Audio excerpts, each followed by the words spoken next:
Selamat pagi, salam sahabat. Hari ini Sabtu 17 Mei 2025. Renungan pada pagi hari ini didasari dari Bilangan 19. Bilangan pasal 19, demikianlah firman Tuhan. Tuhan berfirman kepada Musa dan Harun, inilah ketetapan hukum yang diperintahkan Tuhan dengan berfirman. Katakanlah kepada orang Israel, supaya mereka membawa kepadamu seekor lembu betina merah yang tidak bercela, yang tidak ada cacatnya dan yang belum pernah kenakuk. Dan haruslah kamu memberikannya kepada Imam Eleazar, maka lembu itu harus dibawa keluar tempat perkemahan, lalu disembelih di depan imam. Kemudian Imam Eleazar harus mengambil dengan jarinya sedikit dari darah lembu itu, lalu haruslah ia memercikkan sedikit ke arah sebelah depan kemah pertemuan sampai 7 kali. Sesudah itu haruslah lembu itu dibakar habis di depan mata imam. Kulitnya, dagingnya dan darahnya haruslah dibakar habis bersama-sama dengan kotorannya.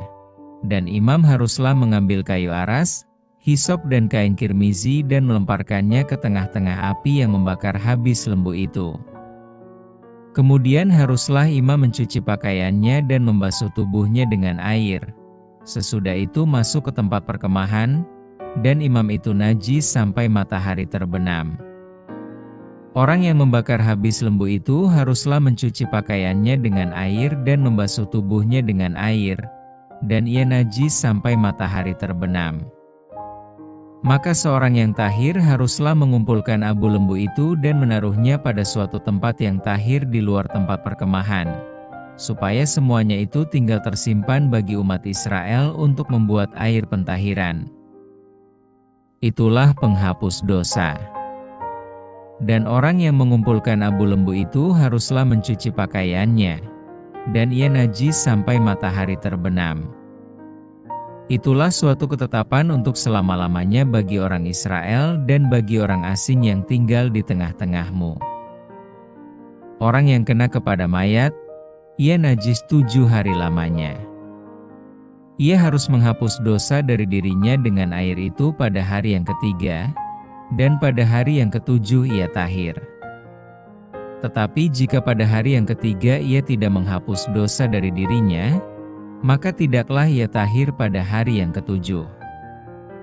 Setiap orang yang kena kepada mayat, yaitu tubuh manusia yang telah mati, dan tidak menghapus dosa dari dirinya, ia menajiskan kemah suci Tuhan, dan orang itu haruslah dilenyapkan dari Israel, karena air pentahiran tidak disiramkan kepadanya. Maka ia najis, kenajisannya masih melekat padanya. Inilah hukumnya. Apabila seseorang mati dalam suatu kemah, setiap orang yang masuk ke dalam kemah itu dan segala yang di dalam kemah itu najis 7 hari lamanya. Setiap bejana yang terbuka yang tidak ada kain penutup terikat di atasnya adalah najis. Juga setiap orang yang di padang, yang kena kepada seorang yang mati terbunuh oleh pedang, atau kepada mayat, atau kepada tulang-tulang seorang manusia, atau kepada kubur, orang itu najis 7 hari lamanya. Bagi orang yang najis haruslah diambil sedikit abu dari korban penghapus dosa yang dibakar habis, lalu di dalam bejana abu itu dibubuhi air mengalir. Kemudian seorang yang tahir haruslah mengambil hisop, mencelupkannya ke dalam air itu dan memercikannya ke atas kemah dan ke atas segala bejana dan ke atas orang-orang yang ada di sana, dan ke atas orang yang telah kena kepada tulang-tulang, atau kepada orang yang mati terbunuh, atau kepada mayat, atau kepada kubur itu. Orang yang tahir itu haruslah memercik kepada orang yang najis itu pada hari yang ketiga dan pada hari yang ketujuh. Dan pada hari yang ketujuh itu haruslah ia menghapus dosa. Orang itu, dan orang yang najis itu haruslah mencuci pakaiannya dan membasuh badannya dengan air. Lalu ia tahir pada waktu matahari terbenam. Tetapi orang yang telah najis, dan tidak menghapus dosa dari dirinya, orang itu harus dilenyapkan dari tengah-tengah jemaah itu, karena ia telah menajiskan tempat kudus Tuhan, air pentahiran tidak ada disiramkan kepadanya. Jadi ia tetap najis. Itulah yang harus menjadi ketetapan bagi mereka untuk selama-lamanya. Orang yang menyiramkan air penyuci itu, ia harus mencuci pakaiannya. Dan orang yang kena kepada air penyuci itu, ia menjadi najis sampai matahari terbenam. Segala yang diraba orang yang najis itu menjadi najis dan orang yang kena kepadanya menjadi najis juga sampai matahari terbenam. Dengan tema najis menjadi tahir.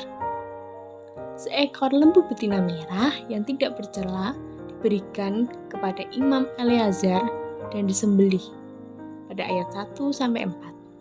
Kemudian lembu itu dibakar dan seorang tahir mengumpulkan abu dan menyimpannya dalam tempat yang tahir untuk air penahiran pada ayat 5-10. Air penahiran digunakan untuk menahirkan orang yang najis karena menyentuh mayat manusia, tulang manusia, kubur, atau masuk ke dalam kemah yang di dalamnya terdapat mayat pada ayat 11-16. Kenajisan harus ditahirkan dengan air penahiran pada ayat 17-19. Bagi orang yang telah najis tetapi tidak mau menahirkan dirinya, orang itu harus dilenyapkan pada ayat 20. Menjaga diri supaya tetap tahir adalah kehendak Allah. Baik para pelayan maupun jemaat diperintahkan untuk menahirkan diri dari kenajisan. Najis merupakan sesuatu yang kotor. Dalam Perjanjian Baru, Yesus memperjelas kenajisan sebagai sesuatu yang muncul dari hati yang berupa perkataan, pikiran, dan perbuatan jahat yang tidak diperkenankan Allah. Kenajisan dalam perkataan berupa kebohongan, ingkar janji, kemarahan, memaki, atau merundung. Sedangkan kenajisan dalam pikiran adalah seperti perbuatan jahat, fantasi seksual, atau kesombongan. Dan kenajisan perbuatan antara lain berupa mencuri, merampok, membunuh, berbuat cabul, atau berzina. Selain itu, di dalam Roma 3 ayat 23 dinyatakan bahwa semua manusia telah berdosa dan kehilangan kemuliaan Allah. Karena itu, kita harus ditahirkan. Namun, bagaimana manusia menahirkan diri dari kenajisan? Manusia perlu percaya kepada Yesus, karena Yesus telah menebus kita melalui pengorbanannya di atas kayu salib dan darahnya yang tercurah sebagai penebusan atas dosa sehingga kita tahir di hadapan Allah. Sebagai orang tahir, jangan lagi kita melakukan kecemaran. Jagalah kekudusan hidup senantiasa. Jangan sampai kita jatuh ke dalam dosa dan membiarkan diri kita dalam kenajisan. Akuilah segala dosa yang telah kita lakukan di hadapan Allah. Mintalah pengampunan dosa dari Allah di dalam nama Yesus. Begitulah kita seharusnya mengakui dosa di hadapan Allah sehingga kita menjadi tahir. Mari kita bersatu di dalam doa. Terima kasih Bapa untuk firman pada pagi hari ini. Kami memang manusia yang lemah Bapa. Kami manusia yang penuh dosa. Baik dalam perkataan, perbuatan maupun pikiran kami yang tidak berkenan di hadapan-Mu Bapa. Bapa, mampukan kami sebagai manusia lemah ini untuk senantiasa menjaga kekudusan hidup, supaya kami tidak jatuh ke dalam dosa. Dalam nama-Mu Bapa, kami minta ampun. Haleluya, puji Tuhan. Amin. Demikianlah firman Tuhan pada pagi hari ini. Sampai jumpa esok. Tuhan Yesus memberkati.